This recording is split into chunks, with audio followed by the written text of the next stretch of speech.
Oi pessoal, tudo bem? Nessa aula vamos estudar um pouco sobre algoritmos de busca em computação, em especial dois tipos deles, que é a busca sequencial e a busca binária.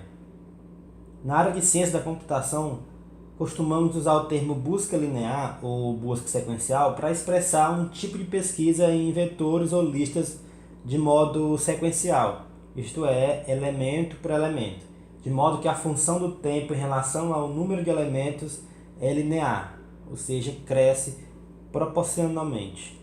No melhor caso, o elemento a ser buscado ele é encontrado logo na primeira tentativa de busca.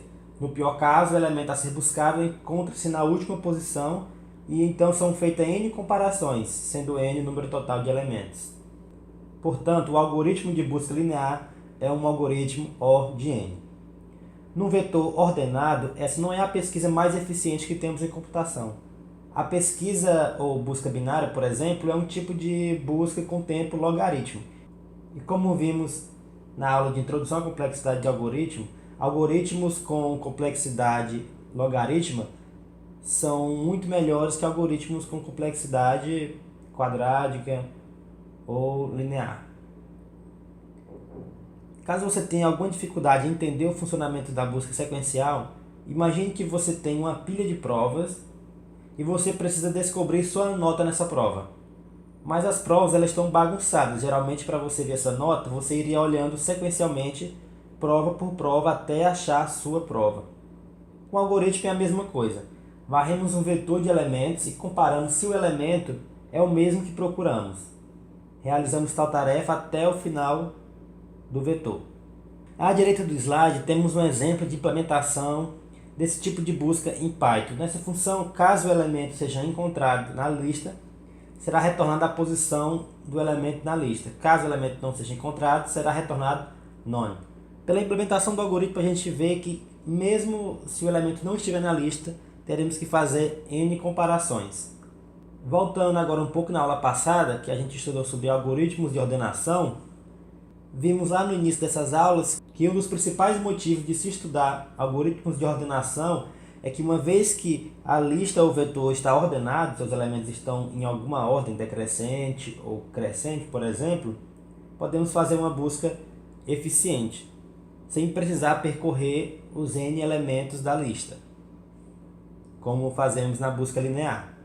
A busca binária ela é um algoritmo de busca em vetores que segue o paradigma de divisão e conquista, que é um paradigma que a gente viu também na aula passada com o merge sort. Ela parte do pressuposto de que o vetor está ordenado. Então, sempre que falamos em busca binária, temos que ter em mente que o vetor ou lista de entrada dessa busca está ordenada, ou de uma forma crescente ou decrescente. Ok, então ela parte do pressuposto de que o vetor está ordenado e realiza sucessivas divisões no espaço de busca, comparando o elemento buscado, vamos chamar de chave, com o elemento do meio do vetor. O funcionamento dessa busca se dá da seguinte maneira. Considere o elemento m no meio da lista e o valor buscado x. Caso x for igual a m, então a busca termina, pois já encontramos o valor procurado. Caso m seja maior que x, então x deve estar na primeira metade da sequência. A busca deve continuar apenas nessa metade que a gente descobriu que o nosso x vai estar. Mas se o comprimento dessa metade for nulo, a busca deve terminar e o valor não foi encontrado. Caso m seja menor que x, então x deve estar na segunda metade da sequência. A busca então deve continuar apenas nessa metade. Mas se também o comprimento dessa metade for nulo, então a busca termina e o valor não foi encontrado. Aqui temos um exemplo de busca binária em Python. Como parâmetro dessa função, recebemos uma lista e o elemento buscado. Criamos uma variável chamada esquerda e recebe valor igual a zero, que vai ser o início do vetor, e direita, que vai ser a posição final do vetor. Então aqui direita recebe len, lista. E vamos percorrer um while enquanto esquerda for menor que direita, ou seja, enquanto que essas duas posições não se cruzarem. Enquanto isso não ocorrer, vamos calcular a posição do meio. Tá? Como? Vamos somar esquerda mais direita e dividir por 2, e assim vamos encontrar a posição do meio que a gente da lista que a gente está buscando o elemento. Se o elemento buscado for igual ao elemento do meio, então retorna o meio. Encontrei o elemento buscado e a posição dele é meio. Se o elemento buscado é menor que o elemento do nosso meio atual, então direita recebe meio menos 1. Se não, esquerda recebe meio mais 1.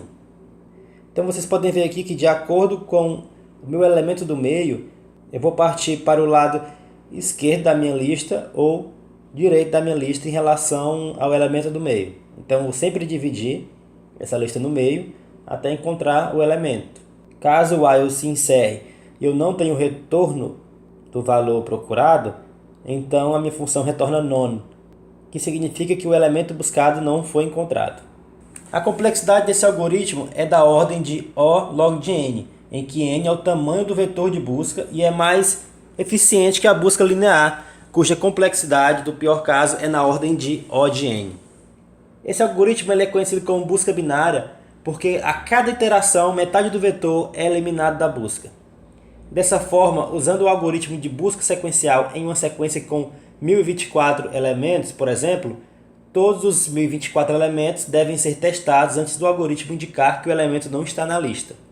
Porém, no caso da busca binária, o primeiro teste elimina 512 elementos já de cara. O segundo elimina 256 elementos, o terceiro 128 e depois 64, 32, 16, 8, 4, 2, até que a lista contenha apenas um elemento. Dessa forma, ao invés de 1024 comparações, apenas 10 ou log de n elementos precisam ser testados, por isso a complexidade dele de O log de n. Aqui temos um exemplo de execução de busca binária, onde passamos uma lista L como parâmetro da função e vamos buscar o elemento de número 7 e depois o elemento de número 8. A lista é composta pelos valores 1, 2, 4, 7, 23 e 45, nesta ordem que eu falei. Ao executarmos o script, temos a saída das duas chamadas da função mostradas na tela. A primeira busca o valor 7 e a segunda busca o valor 8. E temos um print para mostrar a saída da função na tela. Da primeira função, que busca o elemento 7, a saída é 3, que é a posição dele no vetor. Lembrando que o vetor começa com posição 0. Então, o elemento buscado 7 está na posição 3. E a segunda chamada retorna none, porque o elemento 8 não está contido na lista L.